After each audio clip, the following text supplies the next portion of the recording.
الرجیم بسم اللہ الرحمن الرحیم الحمدللہ کما هو اہلہ الصلاة والسلام علی اشرف الانبیاء والمرسلین وخاتم النبیین ابی القاسم محمد اللہم صل علی محمد وأہل بیت الطیبین الطاہرین المعصومین المظلومین المنتجبین الذین اذهب اللہ عنہم الرجس وطہرہم تطہیرا صلی علی محمد ولعنۃ الدائمۃ علی اعدائہم اجمعین اما بعد بسم اللہ الرحمن الرحیم انا انزلناہ فی لیلۃ القدر وما ادراک ما لیلۃ القدر لیلۃ القدر خیر من الف شہر تنزل الملائکۃ والروح فیہا بإذن ربہم من کل امر سلام ہی حتی مطلع الفجر۔ ایک صلوات پڑھے محمد وآل محمد۔ سلسلہ درس قرآن کے آئینے میں ہمارا کردار۔ تو قرآن مجید کی جو سب سے چھوٹی صورتیں ہیں وہ چند صورتیں جو ہیں وہ ہم نے ان کے درس ہو چکے ہیں۔ آج جو مناسبت رکھتی ہے آج کے دن سے سورہ قدر، سورہ انا انزلنا۔ سورہ انا انزلنا یہ جو صورت ہے، سب سے پہلے اس صورت کی ہم فضیلت کو بیان کریں گے۔ روایت ہے سید الرسل حضرت محمد مصطفیٰ صلی اللہ علیہ وآلہ وسلم سے، آپ فرماتے ہیں من قرأ هذه السورہ کان لہ من العجر کمن صام شہر رمضان۔ جو شخص اس سورہ قدر کی تلاوت کرتا ہے اس کا اجر اللہ کے نزدیک ایسے ہے جیسے اس نے ماہ رمضان میں روزہ رکھا۔ من صام شہر رمضان یعنی ماہ رمضان کے پورے مہینے میں اس نے روزہ رکھا۔ ایک مرتبہ سورہ قدر کی تلاوت کا ثواب ماہ رمضان کے روزوں کے برابر ہے۔ اور اس کے بعد فرمایا وَمَنْ قَرَأَهَا عَلَى بَابِ مَخْزَنٍ، اگر اس صورت کو کوئی شخص اپنے کسی مخزن میں اس کو دم کرے۔ اب مخزن مختلف ہو سکتے ہیں، مثلا انسان کے پاس انسان نے راشن رکھا ہے وہ مخزن بھی ہو سکتا ہے، یا انسان کے پاس خزانہ ہے مثلا، یعنی انسان نے اپنے پاس سیونگ کے طور پہ پیسہ گھر میں رکھا ہے، یا انسان نے مثلا سونا گولڈ کی شکل میں یا اور قیمتی چیزیں رکھی ہیں۔ تو اگر کوئی اس صورت کو اس جگہ پر جہاں پر مخزن اس دروازے پہ پڑھے تو کیا ہوگا؟ سلمہ اللہ تعالی من کل آفت وسوء، اللہ سبحانہ و تعالی جس دروازے پہ کھڑے ہو کر اس صورت کو پڑھ رہا ہے، اس صورت کی برکت سے اس کے مال کو، اس چیز کو اللہ تعالی اپنی امان میں رکھے گا، سلامتی میں رکھے گا۔ ہر آفت سے مراد یعنی جو چور ڈاکو دوسرے وہ بھی ہو سکتے ہیں، یا مثلا آگ لگنے سے، خراب ہونے سے، کیڑا لگنے سے، تو مختلف یعنی ہر جہت سے ہو سکتے ہیں۔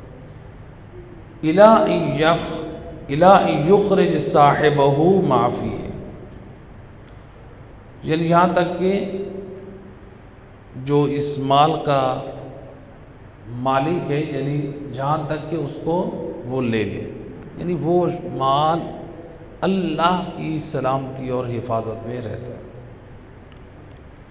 اور ایک اور روایت میں آپ صلی اللہ علیہ وآلہ وسلم نے فرمایا من قرأها اعطی من الاجر کمن صام رمضان وأحیا لیلۃ القدر۔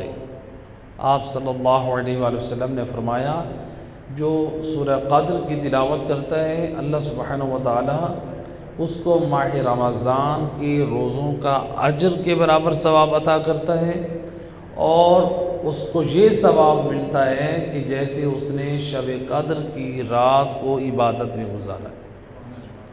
ایک مرتبہ سورہ قدر پڑھنا، اور اس میں یہ قید نہیں ہے، شرط نہیں ہے کہ یہ ماہ رمضان میں پڑھیں، یعنی آپ ماہ رمضان کے بعد بھی پڑھیں تو اس سورہ قدر کی فضیلت اور عظمت اور ثواب آپ حاصل کرتے رہیں گے انشاءاللہ۔ ابھی اس کی اور فضیلت اور شان آئے گی کہ جس نے یہ فضیلت اور شان سن لی یقیناً وہ اپنی زندگی کا معمول بنا لے گا۔ جو بعد میں آئیں گے جو نہیں سن پائیں گے ظاہری بات ہے وہ محروم رہ جائیں گے۔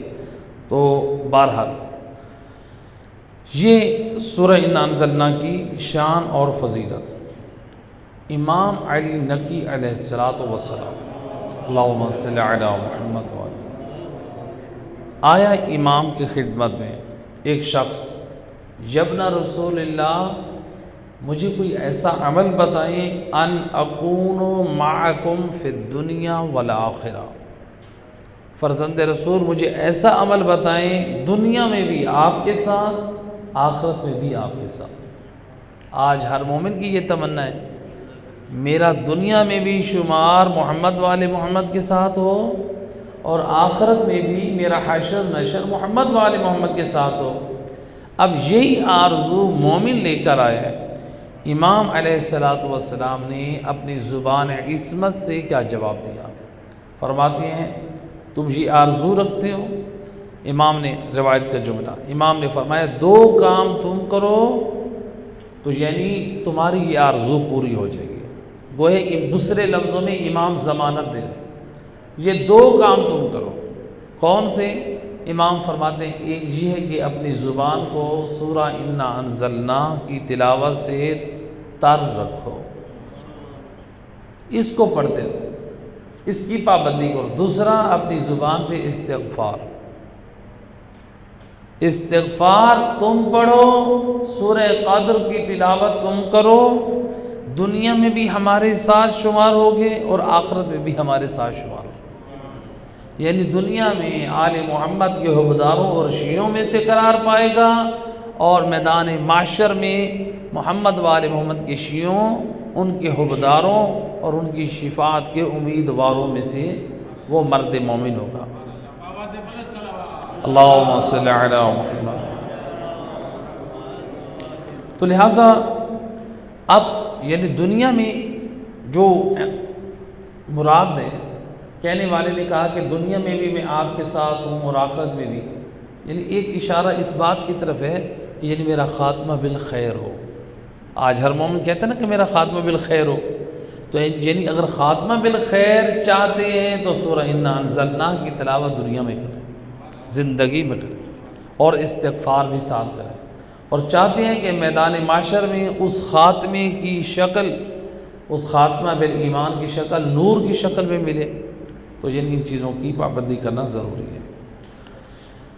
ایک روایت ہے امام جعفر صادق علیہ السلام، اللہم صلی علی محمد وعلی محمد، امام فرماتے ہیں روایت من قرأ انا انزلنا فی فریضۃ من فرائض اللہ نادى مناد یا عبد اللہ غفر اللہ لک ما مضى فاستأنف العمل۔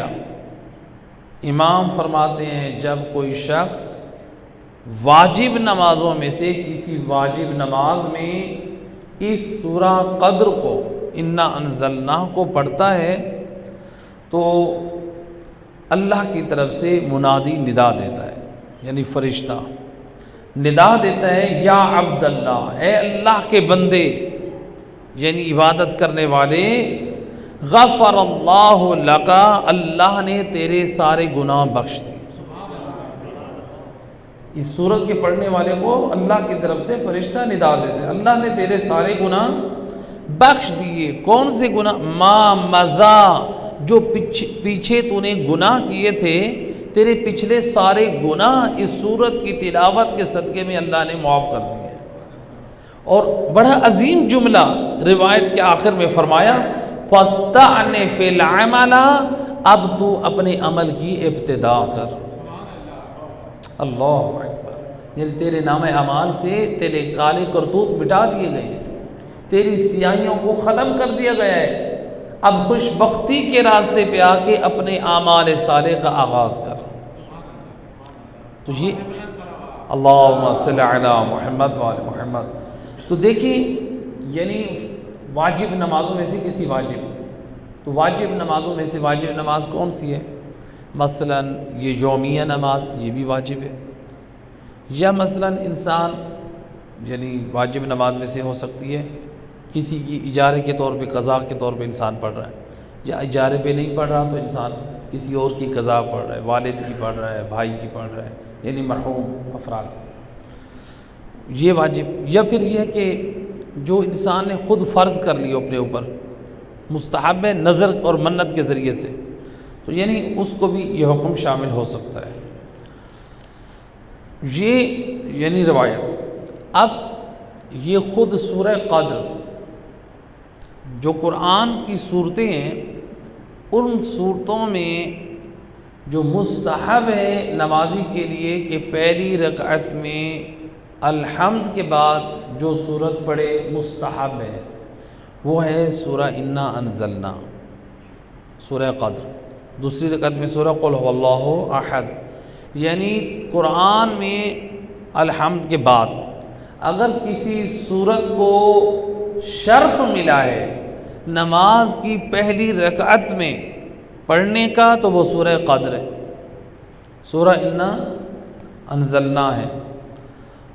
تو اب یہاں پر ایک اور شرعی مسئلہ آ رہا ہے اس بات سے، چونکہ ایک بات کر رہی ہے، نماز آیات واجب ہوتی ہے، نماز آیات میں یعنی اگر آپ ایک صورت کو تقسیم کرنا چاہتے ہیں تو وہ ایسی صورت ہو جس کی 5 آیات ہوں،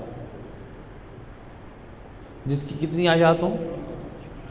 5 حصے آپ کریں۔ تو اب بعض لوگ جو ہیں وہ مثلا سورہ توحید پڑھتے ہیں نماز آیات میں، تو پہلا حصہ جو ہوتا ہے وہ بسم اللہ الرحمن الرحیم کے ساتھ۔ آیت اللہ سیستانی کے جو مقلدین ہیں احتیاط واجب کی بنا پہ ان کے لیے سورہ توحید پہ اکتفا کرنا درست نہیں ہے۔ آیت اللہ سیستانی کی جو مقلدین ہیں احتیاط واجب ہے وہ نماز آیات میں سورہ انا انزلنا کو یعنی نماز آیات میں شامل کریں، تو یعنی بسم اللہ الرحمن الرحیم کے ساتھ پہلی آیت کی تلاوت کریں۔ تو لہٰذا یعنی اگر کوئی صورت پڑھنا چاہ رہے ہیں تو وہ پہلی آیت بسم اللہ کے ساتھ ملا کر ایک حصہ شمار کیا جائے، نہ کہ صرف بسم اللہ ایک حصہ ہے۔ تو آیت اللہ سیستانی کے مقلدین کے لیے یعنی یہ احتیاط واجب ہے۔ ایک صلوات پڑھیں محمد و اہل بیت صلی علی محمد وآلہ۔ تو لہٰذا یہ سورت جو ہے سورہ انا انزلنا یہ 5 آیات ہیں اس کی، تو اگر بسم اللہ کو ملائیں تو یہ 6 بنتی ہے، لیکن وہ بسم اللہ جو ہے آیت نہیں ہے، جزء صورت ہے۔ تو لہٰذا آغا سیستانی کے جو مقلدین ہیں نماز آیات جب بھی پڑھیں اور ایک صورت کو 5 حصوں میں تقسیم کرنا چاہیں تو وہ سورہ انا انزلنا کو پڑھیں، نہیں اس کے ساتھ نہیں، جی ایک دفعہ ایک صلوات پڑھ دیں محمد و اہل بیت اللہم صلی علی محمد۔ یہ تھی فضیلت سورہ انا انزلنا اور سورہ انا انزلنا کا شرعی حکم واجب نماز میں اور نماز آیات میں۔ اچھا، یہ جو واجب نماز کا ذکر آیا تھا وہ خود نماز آیات کو بھی یہ حکم شامل ہے، چونکہ نماز آیات واجب ہے۔ اب اس کی شان نزول کیا ہے سورہ انا انزلنا کا؟ سورہ انزلنا کی جو شان نزول ہے، روایت ہے حضرت محمد مصطفیٰ صلی اللہ علیہ وآلہ وسلم۔ مل کے صلوات پڑھی محمد علیہ وسلم، اللہم صل علیہ۔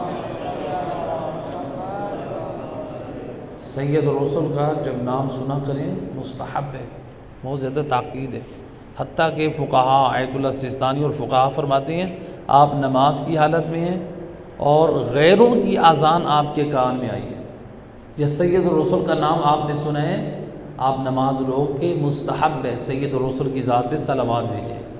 یعنی دیکھیے اس قدر عظمت و شرافت ہے رسول اللہ کی کہ اللہ اپنے حبیب پر صلوات کو اپنی نماز جیسی عبادت کو بھی رکوا کے پڑھوانا پسند کرتا ہے۔ تو لہٰذا تو اب اس کا شان نزول کیا ہے؟ آپ سے روایت ہے کہ بنی اسرائیل میں ایک شخص تھا جس نے 1000 سال تک، ایک شخص نے جنگی لباس پہن رکھا تھا، یہ پورا 1000 سال۔ پہلے زمانے میں لوگوں کی ایج زیادہ ہوتی تھی، تو بہرحال جنگی لباس اس نے پہن رکھا تھا پورے 1000 سال، اس نے کبھی بھی اس لباس کو نہیں اتارا۔ کیوں؟ نصرت دین کے لیے، نصرت دین خدا کے لیے۔ تو جہاد فی سبیل اللہ میں وہ شخص مشغول رہتا تھا۔ تو سید الرسل کے اصحاب اور انصار نے اس ذکر کو جب سنا رسول اللہ کی زبانی تو تعجب کیا کہ وہ شخص فی سبیل اللہ جہاد میں کے لیے 1000 سال اس نے جنگی لباس پہنا، اتنی عظمت، کاش ہماری بھی اتنی عمر ہوتی، کاش ہم بھی وہ ثواب حاصل کرتے۔ یعنی 1000 سال جنگی لباس پہن کے رکھنا خوشنودی خدا قربتاً اللہ کے لیے، کاش ہم بھی وہ سارا ثواب حاصل کرتے۔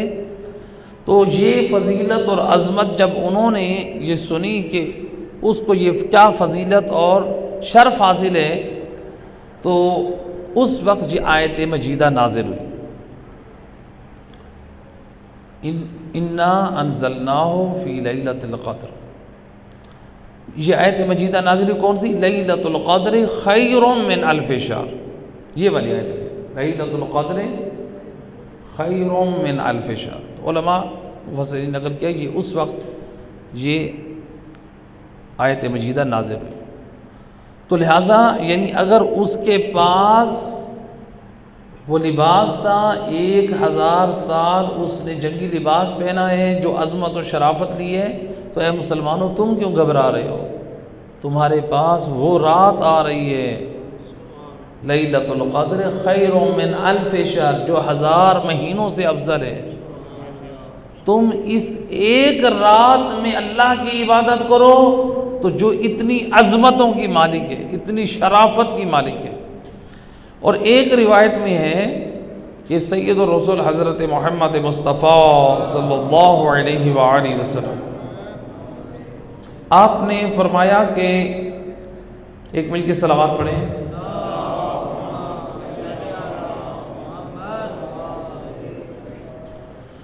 یعنی وہ شخص جو تھا، ایک روایت میں یہ ہے کہ وہ 80 سال تک اس نے کوئی گناہ انجام نہیں دیا تھا۔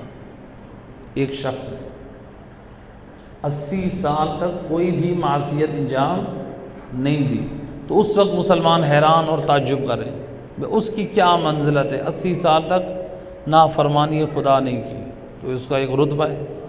تو یعنی یہ آیت مجیدہ نازل ہوئی جس میں بتایا گیا کہ وہ اپنے زمانے میں عمل صالح انجام دیتے رہے، لیکن تمہارے پاس بھی ایک ایسی شب ہے جو لیلۃ القدر ہے، بابرکت ہے، مبارک رات ہے، اس کو اگر آپ لوگ اس میں عبادت کریں، اس کا احیاء کریں، تو آپ بھی اس میں وہ شرف اور ثواب جو ہے حاصل کر سکتے ہیں۔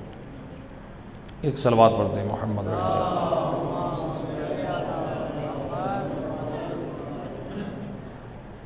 لہٰذا یعنی شب قدر جو ہے 1000 ماہ سے افضل ہے۔ تو پہلی آیت مجیدہ بسم اللہ الرحمن الرحیم، انا انزلناہ فی لیلۃ القدر وما ادراک ما لیلۃ القدر، بے شک ہم نے، اس کا ترجمہ بے شک ہم نے اس قرآن کو شب قدر میں نازل کیا، اور آپ کیا جانیں کہ شب قدر کیا ہے، یعنی شب قدر کی عظمت و شرافت کی طرف اشارہ ہے۔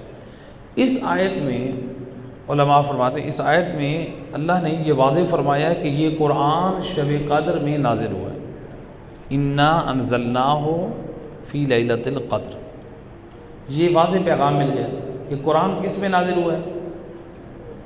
شب قدر میں نازل ہوا ہے۔ اب قرآن جو ہے یہاں پہ شب قدر میں نازل ہوا ہے، اب شب قدر کہاں ہے؟ وہ کس مہینے میں؟ بھئی قرآن تو نازل ہوا ہے شب قدر میں، سورہ انا انزلنا میں تو جو ذکر ہوا ہے کہ قرآن نازل ہوا ہے شب قدر میں، یہ تو نہیں کہا کہ شب قدر ماہ رمضان میں۔ تو اس کے لیے ہم کیسے تعیین کریں گے کہ شب قدر ماہ رمضان میں؟ تو اس کے لیے ہم جب سورہ بقرہ کی آیت نمبر 185 جب اس کی طرف دیکھتے ہیں تو اللہ سبحانہ و تعالیٰ ارشاد فرما رہا ہے شہر رمضان الذی انزل فیہ القرآن، کہ ماہ رمضان یہ وہ بابرکت مہینہ ہے کہ جس میں اللہ نے قرآن کو نازل کیا ہے۔ تو سورہ بقرہ میں اللہ نے یہ بتا دیا قرآن نازل ہوئے کس میں؟ ماہ رمضان میں، اور اللہ نے سورہ انا انزلنا میں بتایا کہ لیلۃ القدر میں ہم نے قرآن کو نازل کیا۔ تو لہٰذا ان دو آیات کو اگر ہم سامنے رکھیں تو ماہ رمضان میں نازل ہوا اور شب قدر کی رات کو یہ قرآن نازل ہوا۔ ایک صلوات پڑھے محمد و اہل بیت۔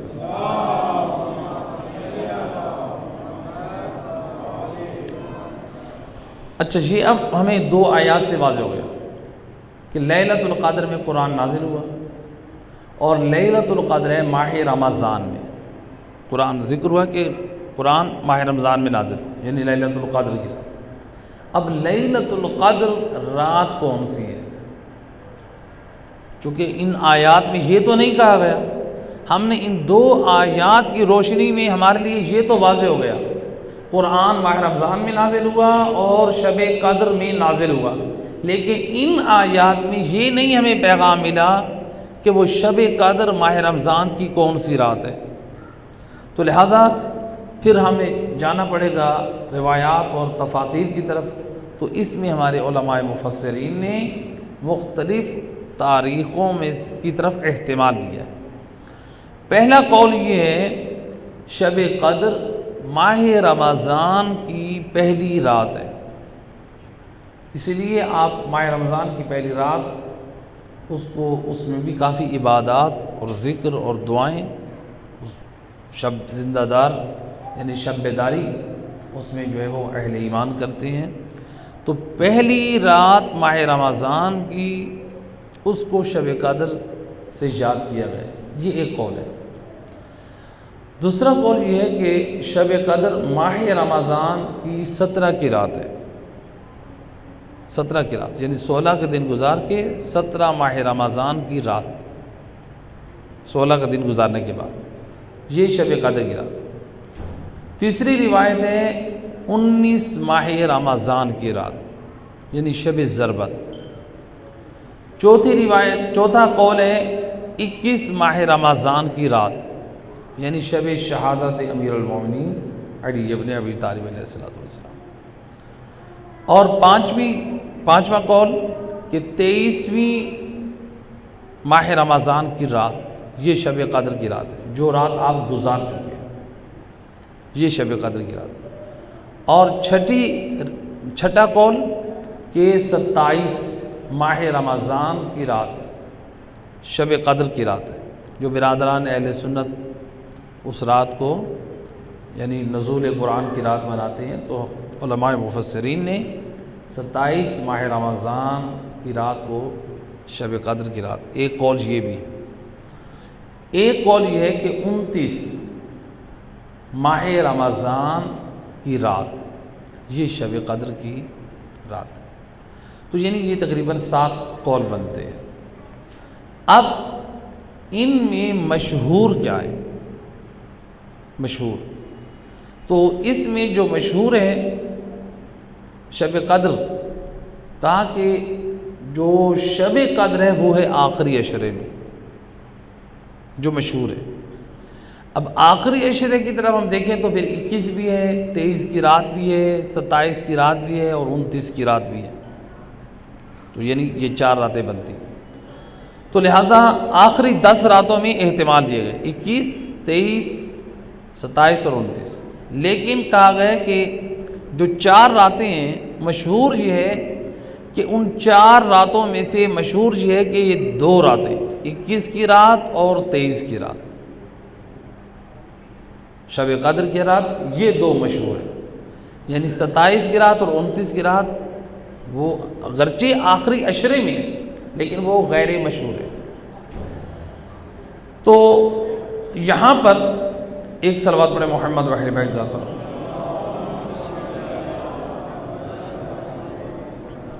تو بعض علماء نے یہاں پر یہ ایک جواب دیا ہے کہ سید الرسل یعنی ماہ رمضان کی آخری 10 راتوں میں اللہ کی عبادت کرتے تھے، تو اس لیے جو ہے وہ شب قدر بھی ان 10 راتوں میں سے کسی رات میں ہے۔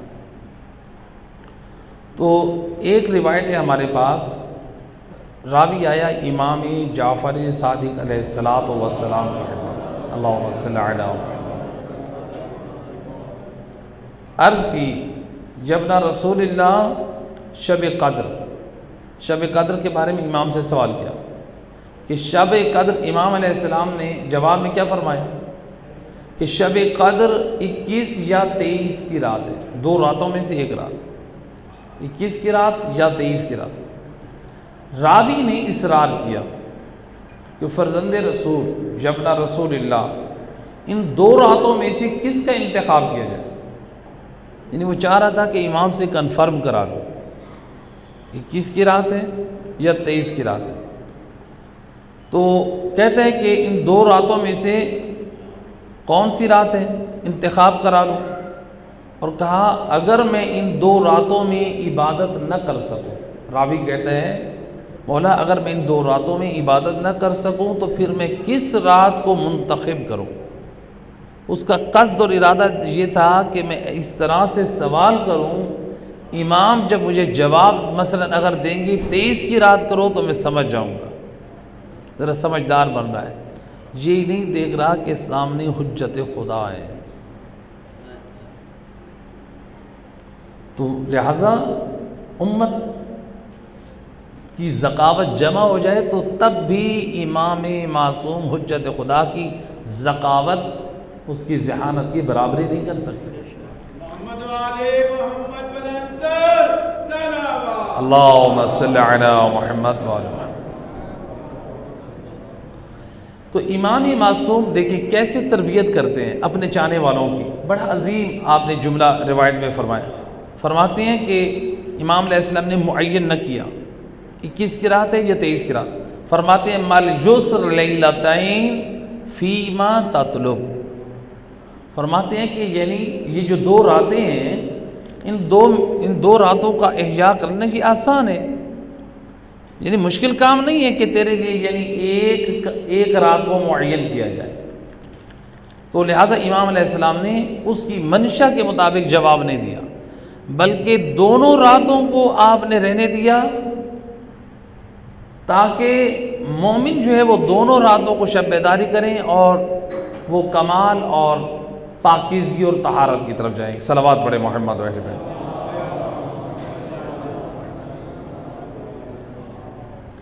تو یعنی اس چیز کے لیے جسے تو چاہتا ہے 2 راتیں کس قدر آسان ہے۔ تو بہرحال ہمارے پاس جو علماء فرماتے ہیں جو زیادہ تر روایات ہیں لیلۃ القدر کے بارے میں، تو ان میں جو زیادہ روایات ہیں وہ ہیں 23 ماہ رمضان کی رات، جو زیادہ تر روایات ہیں، لیکن اہل سنت کے نزدیک جو ہے وہ 27 ماہ رمضان کی رات بیان کی گئی ہے۔ اور آپ عرب کنٹریز میں جائیں، الحمدللہ اب ہماری قوم میں بھی ماشاءاللہ ایک شعور آ چکا ہے کہ ماہ رمضان میں 3 راتوں کو اعمال شب قدر انجام دیتے ہیں، یعنی 19 کی رات کو، 21 کی رات کو اور 23 کی رات کو۔ تو آپ ایران میں جائیں، عرب ممالک میں جائیں تو الحمدللہ تینوں راتوں کو جو ہے وہ اعمال شب قدر کو انجام دیا جاتا ہے۔ تو مومن ان ایام کو، یعنی یہ جو ایام گزرے ہیں، یعنی آنے والے سالوں میں بھی یہ فرصت کے ایام، یہ خیر کے ایام ہیں، وہ خیر کی راتیں ہیں، بابرکت راتیں ہیں۔ تو انسان کوشش کرے کہ ان میں سے کوئی رات بھی مس نہ ہونے پائے۔ ایک صلوات پڑھتے محمد وحلی وحید اللہم صلی علی محمد۔ اچھا، بعض لوگوں کی طرف سے یہاں پہ ایک سوال اعتراض ہوتا ہے کہ مثلا 19 کی رات، 21 کی رات، 23 کی رات تو سمجھ آتی ہے، یہ 19 کی رات اور 21 کی رات، یہ تو ایک رات شب ضربت ہے اور ایک رات شب شہادت ہے۔ تو اعتراض کرتے ہیں کہ دیکھیں، یہ جو علماء ہیں یہ امام علی علیہ السلام سے قوم کو دور کرتے ہیں، عزاداری سے دور کرتے ہیں۔ تو یہ کہتے ہیں آؤ اس رات کو بھی نماز پڑھو، اس رات کو بھی ذکر خدا کرو، اس رات کو بھی اعمال کرو۔ تو یہ جو ہے مولا علی کی یہ وہ معرفت نہیں رکھتے، یعنی علماء کو الزام ٹھہراتے ہیں۔ ظاہری بات ہے، جو خود دین سے دور ہیں تو وہ علماء کے اوپر یہ اعتراض ٹھہرائیں گے۔ مختصر یہ، یعنی ان کی خدمت میں گزارش یہ ہے، یہ جو علماء انجام دیتے ہیں، علماء نے جو کتابیں تالیف کی ہیں، سید ابن طاؤس نے اقبال الاعمال، شیخ عباس قمی نے مفاتیح الجنان، علامہ مجلسی نے اپنی اعمال کی کتاب مصباح المتہجد، اسی طرح سے اور اعمال کی کتابیں تالیف ہوئی ہیں۔ ان علماء نے اپنی جیب سے، اپنی طرف سے وہ اعمال بیان کیے ہیں یا ائمہ ہدیٰ علیہ الصلوۃ والسلام کی طرف سے بیان کیے؟ اگر سیرت امیر المومنین کو اٹھا کر دیکھیں، سیرت امیر المومنین کو، کہ خود شب ضربت کو امیر المومنین بھی عبادت خدا میں رہے، تو ائمہ معصومین کی سیرت کو اٹھا کر دیکھیں، یہ جو اعمال دیے گئے ہیں ان راتوں کو، یہ معصومین کی طرف سے ہے۔ تو لہٰذا یہ علماء پہ اعتراض نہیں، یہ تو پہلے اعتراض ائمہ ہدیٰ علیہ السلام پہ آپ کو کرنا چاہیے۔ تو اگر یہ دیکھیں، اچھا آپ دیکھیں، ہم تو مثلا 1400 سال بعد ہیں، اب کیا اس سال کے بعد، مثلا امام کی شہادت کے بعد، کیا بعد والے سال میں امام حسن امام حسین نے یہ اعمال صالح انجام نہیں دیے تھے، احیاء نہیں کیے ہیں؟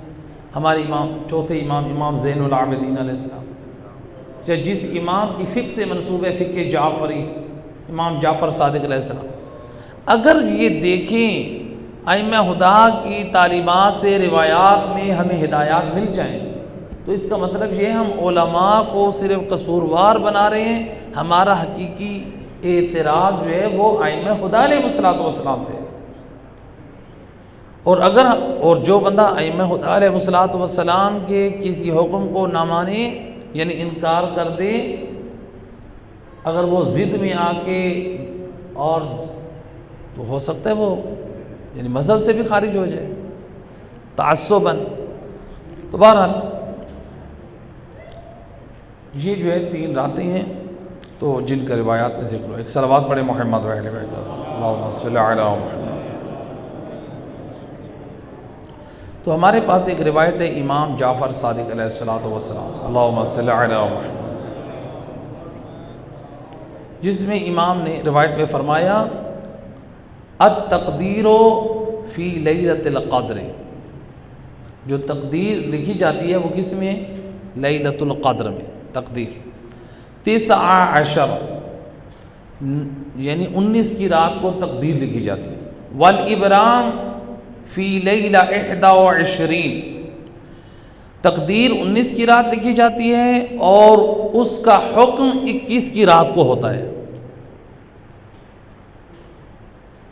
اور فرمایا جی والابرام فی لیلہ 21 والامضاء فی لیلہ 23، اور جو اس تقدیر نامے پہ دستخط ہوتے ہیں کہ بس ٹھیک ہے اب اس مومن کو یہ عطا کرنا ہے، تو وہ 23 کی رات کو.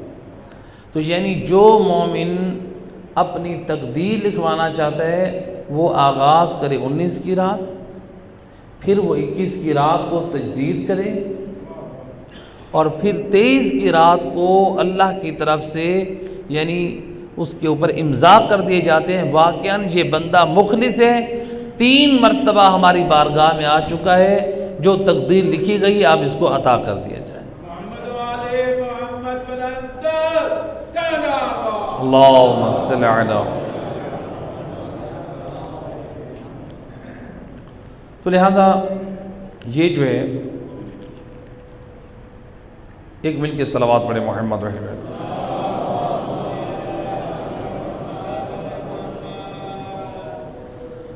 اب سوال یہ ہے کہ اللہ تعالیٰ نے شب قدر کو مخفی کیوں رکھا؟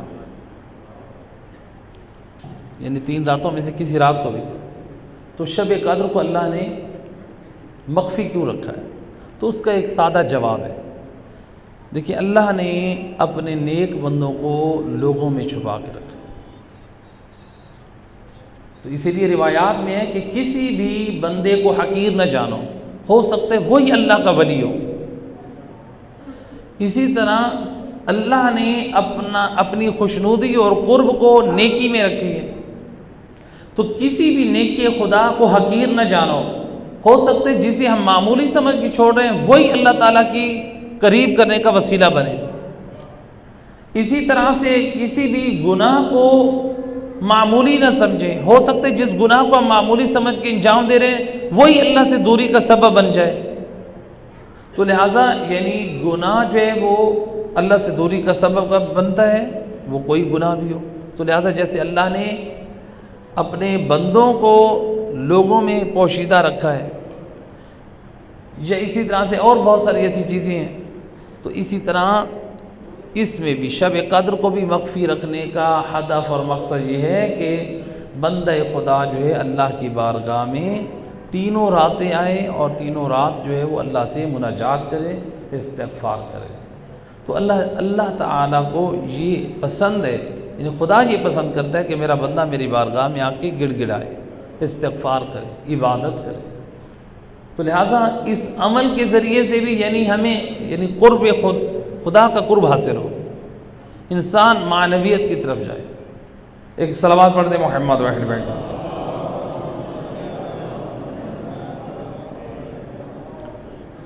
اب یہاں پہ ایک سوال ہوتا ہے، دیکھیں قرآن مجید کی جو آیات میں کہ قرآن کب نازل ہوا؟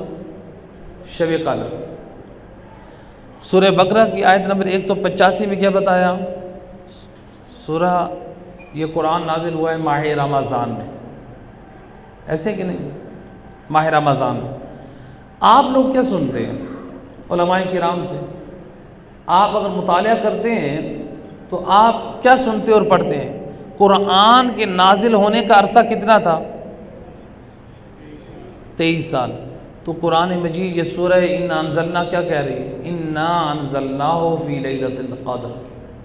ہم نے اس قرآن کو نازل کیا ہے لیلۃ القدر میں. اور سورہ بقرہ میں بھی یہی کہا گیا کہ قرآن نازل ہوا ہے ماہ رمضان میں. تو پھر یہ 23 سال والی بات یہ کیا معنی رکھتی ہے؟ 2 چیزیں، ایک ہے نزول قرآنی دفعی یعنی 1 مرتبہ، ایک ہے نزول قرآنی تدریجی. نزول قرآنی دفعی کس کو کہتے ہیں؟ یعنی شب قدر کی رات کو پورا قرآن نازل ہوا ہے. کہاں پہ نازل ہوا ہے؟ علماء مفسرین نے جو پورا قرآن شب قدر کی رات نازل ہوا ہے کہا یا تو بیت المعمور پر نازل ہوا ہے پورا قرآن، یا لوح محفوظ سے نیچے والے آسمان پر نازل ہوا ہے، یا پھر یہ ہے کہ پورا قرآن ایک ہی رات میں سید الرسل کے قلب مبارک میں نازل ہوا ہے. اللہم صلی علی محمد. تو یعنی پورا قرآن نازل ہوا ہے. یہ ہو گئے نزول قرآن دفعی ایک مرتبہ۔ اب آتے ہیں نزول قرآن تدریجی، یعنی 23 سالوں میں کیسے نازل ہوا؟ یعنی اللہ نے ہر جو حکم مناسبت سے موقع پہ جو آیت صورت نازل فرمائی، تو اس طرح 23 سال میں پورا قرآن یعنی نازل ہوا ہے، موقع اور مناسبت اور حکم شرعی کے اعتبار سے۔ تو جو 23 سالوں میں اترا ہے قرآن موقع اور مناسبت سے، اس کو نزول قرآن تدریجی کہتے ہیں، اور جو شب قدر کی رات کو اترا ہے تو اس کو نزول قرآن دفعی کہتے ہیں، یعنی ایک مرتبہ یک بارگی نازل ہوا ہے۔ صلوات پڑھ دیں محمد وعلیہ۔ تو لہٰذا اسی لیے یعنی آیت مجیدہ لیلۃ القدر خیر من الف شہر، شب قدر 1000 مہینوں سے بہتر ہے، افضل ہے۔ اب یہاں پہ ایک اور اعتراض، غیر یعنی جو غیر شیعہ ہیں ان کا ایک بہت بڑا اعتراض شروع سے، وہ کہتے ہیں کہ شیخ مفید نے اور آپ کے اور بہت سارے علماء نے یہ لکھا ہے کہ امام زمانہ علیہ الصلوۃ والسلام، ایک مل کے امام کی ذات پہ صلوات بھیجیں، اللہم صلی علی محمد وعلی۔ انہوں نے روایت نقل کی، اچھا میں روایت بھی ساتھ سنا دوں، روایت نقل کے امام جعفر صادق علیہ الصلوۃ والسلام سے، اللہم صلی علی محمد، کہ جو قائم آل محمد قرآن لے کر آئیں گے، جب خیمے نصب ہوں گے، لوگوں کو قرآن حفظ کرنے کی تعلیم دی جائے گی، لوگوں کے لیے وہ قرآن حفظ کرنا دشوار ہوگا اس قرآن کے نسبت جو لوگوں کے ہاتھوں میں۔ روایت موجود ہے، علماء کرام نے لکھی ہے۔ اب وہ ان جیسی روایات کو سامنے رکھ کے بعض لوگ تعصباً، چونکہ جو بھی انسان کسی کے اوپر اعتراض کرتا ہے علمی خیانت نہیں کرنی چاہیے۔ اب وہ کیا کہتے ہیں، دیکھیں یہ شیعہ حضرات جو ہیں اس قرآن پہ ایمان نہیں رکھتے، جبکہ ہم شیعہ خیر البریہ با بسم اللہ سے لے کر والناس کی سین تک ہم کہتے ہیں پورا قرآن یہی ہے، نہ ایک حرف کم ہے نہ ایک حرف زیادہ ہے۔ اب وہ جو روایت شیخ مفید نے نقل کی ہے یا دیگر علماء نے نقل کی ہیں، ان کے اوپر جو اعتراض کیا جاتا ہے، یا وہ روایت جو ابھی میں نے بیان کی ہے، پھر اس سے مراد کیا ہے؟ اچھا اب دیکھیں، جو اس وقت اس محفل میں اگر حافظ قرآن بیٹھے ہیں،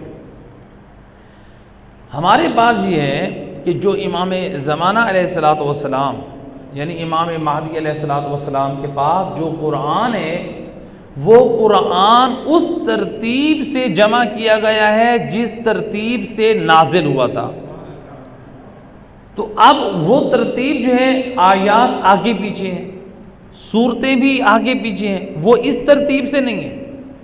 یعنی امیر المومنین علیہ الصلوۃ والسلام نے جو علماء نقل کیا ہے، رسول اللہ کی املا سے، رسول اللہ کے حکم سے وہ قرآن جو لکھوایا گیا یا لکھا گیا، وہ مولا علی علیہ الصلوۃ والسلام سے یعنی ائمہ ہدیٰ سے پہنچتے ہوئے امام مہدی علیہ السلام کی خدمت میں پہنچا۔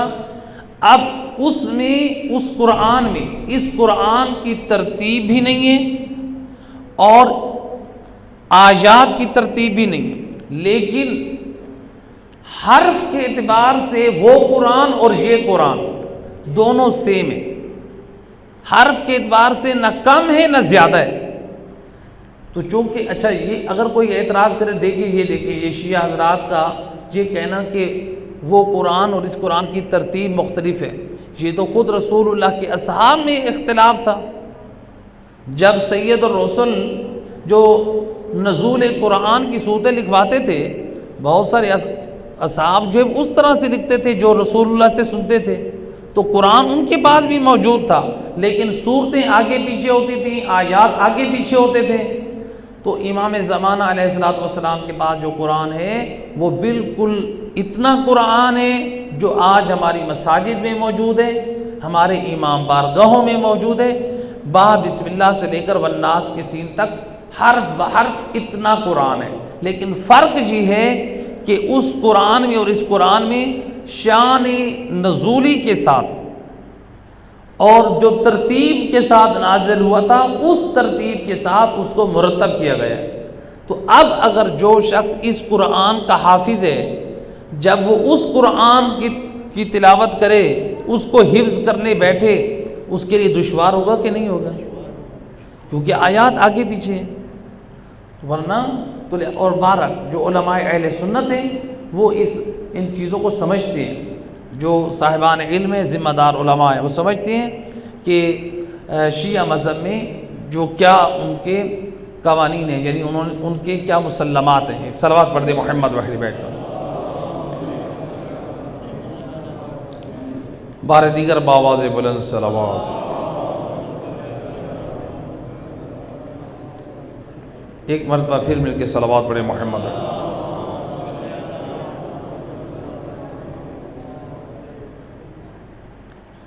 لہٰذا یعنی شب قدر کا بہرحال یہ ذکر ہو چکا۔ آیت مجیدہ نمبر 4، تنزل الملائکۃ والروح فیہا بإذن ربہم من کل امر سلام ہی حتی مطلع الفجر۔ تو اس کا ترجمہ فرشتے اور روح اس رات کو اپنے رب کی اجازت سے ہر کام یعنی تقدیر کے لیے نازل ہوتے ہیں۔ یہ ایک ایسی رات ہے جو طلوع صبح تک سلامتی سے پر ہے۔ تو یہ ان آیات کا ترجمہ۔ اب دیکھیں ایک مختصر پیغام، اب یہ ہمارے پاس چند منٹ باقی۔ اس میں کیا ہے؟ تنزل الملائکۃ والروح فیہا بإذن ربہم۔ اس رات کو فرشتے نازل ہوتے ہیں، روح نازل ہوتی ہے۔ روح کون ہے؟ ملائکہ تو سمجھ آ گئی، فرشتے۔ روح سے مراد کون ہے؟ بعض علماء مفسرین اقوال میں اس سے مراد لی ہے، روح سے مراد حضرت جبرائیل سے افضل اور اشرف ایک ملک ہے، وہ ہے۔ بعض نے کہا نہیں، اس روح سے مراد حضرت جبرائیل امین ہے۔ اب یہ کس کی اجازت سے آتے ہیں؟ بِإِذْنِ رَبِّهِمْ، رب کی اجازت سے۔ رب کون ہے؟ رب کون ہے؟ رب کہتے ہیں جس کے قبضہ قدرت میں تمام کائنات کے شؤونات ہو، یعنی خلق، موت، رزق، حیات، نظام شمسی، نظام قمری، پوری کائنات کا نظام جس ہستی کے کنٹرول میں ہو اس کو رب کہتے ہیں۔ اب یہ رب کون ہے؟ اللہ کی ذات ہے۔ پوری کائنات کا نظام کس کے ہاتھ میں ہے؟ اللہ کے ہاتھ میں۔ تو لہٰذا اللہ کے علاوہ کسی اور کو رب کہنا جائز نہیں ہے۔ علامہ مجلسی نے بہار الانوار میں ایک روایت نقل کی ہے۔ ایک شخص آئے رسول اللہ کی خدمت میں، آ کر کہتے ہیں السلام علیکہ یا ربی، علیہ باللہ، کہتا ہے اے میرے پروردگار میرا آپ پہ سلام ہو۔ کس کو کہہ رہا ہے؟ رسول اللہ کو کہہ رہا ہے۔ اب سید الرسل کی سیرت میں، سنت میں ملتا ہے کہ آپ، روایات میں ملتا ہے کہ چھوٹے بچوں پہ بھی سلام کرتے ہیں۔ یہ آ کے سلام کر رہے ہیں، لیکن کیا کہہ رہے ہیں؟ السلام علیکہ یا ربی، اے میرے پروردگار آپ پہ سلام ہو۔ سید الرسل نے کیا جواب دیا؟ لعن اللہ علیک، اللہ کی تجھ پر لعنت ہو۔ اللہ ربی و ربک، میرا اور تیرا رب اللہ ہے۔ اب یہاں پر یعنی اس روایت میں سید الرسل نے ہماری یہ مشکل بھی حل کر دی۔ جب میں مصطفیٰ اس بات پہ راضی نہیں ہوں کہ مجھے کوئی رب کہے، تو نبی کا وسیع، نبی کے دین کا وارث علی کیسے راضی ہو سکتا ہے کہ میرے نبی کے کلمہ گو علی کو رب کہے؟ تو لہٰذا جب سید الرسل اپنی ذات کے لیے راضی نہیں ہے تو اپنے وسیع کے لیے کیسے راضی ہوں گے؟ تو لہٰذا جو ہمیں کلمہ پڑھاتے ہیں اپنی اولادوں کو، اپنی نسلوں کو، بچوں کو، یعنی علی ولی اللہ، اس پر جو ایمان رکھتے ہیں اس کے معنی اور مفہوم کو بھی سمجھیں۔ تو لہٰذا اگر ہم علی ولی اللہ پر ایمان رکھتے ہیں تو گویا یعنی مولا علی اللہ کے ولی ہیں۔ جب اللہ کے ولی ہیں یعنی وہ ہم جیسے بھی نہیں ہیں، وہ رب بھی نہیں ہیں، وہ اللہ بھی نہیں ہیں۔ تو ان تمام باطل نظریات کی نفی ہو جاتی ہے۔ تو عقیدہ ولایت جو ہے اسی پہ ثابت رہے اور اسی میں نجات ہے۔ صلوات پڑھے محمد وحید بیٹھ۔ جی فرمائیں بسم اللہ۔ جی ماشاء اللہ ان کا سوال اچھا ہے۔ فرماتے ہیں یہ دعا ہے رب ارحم، دیکھیں رب ہے ایک ہے پہلا ہے رب ارحم، اللہ سے دعا کریں. یہ جو رب ہے اس سے مراد کون ہے؟ اللہ کی ذات. رب ارحم کما ربا یعنی، ربا جو ہے وہاں پر وہ اسم نہیں ہے، وہاں پر وہ فعل ہے. تو اسم میں اور فعل میں فرق ہے. تو بعض لوگ لا علمی کی وجہ سے، یعنی وہ اس علمی نقطے کی طرف متوجہ نہیں ہوتے ہیں، اس ربا اور رب کو ایک معنی میں بنا دیتے ہیں. تو لہٰذا اب وہاں پر مقامی افسوس ہے اگر کوئی اسم اور فعل میں فرق نہ کرے اور ربا کو رب کے معنی میں استعمال کر لے تو بہرحال کیا کہہ سکتے ہیں. تو لہٰذا یہ معنی جو ہے رب کے اور ربا کے دونوں جدا ہیں، دونوں کا جو صرف میں جو مادہ ہے وہ بھی جدا ہے اور معنی کے اعتبار سے بھی جدا ہے. ایک اسم ہے ایک فعل ہے. صلوات پڑھے محمد رحمہ اللہ. ٹائم میرا خیال ختم ہو چکا ہے.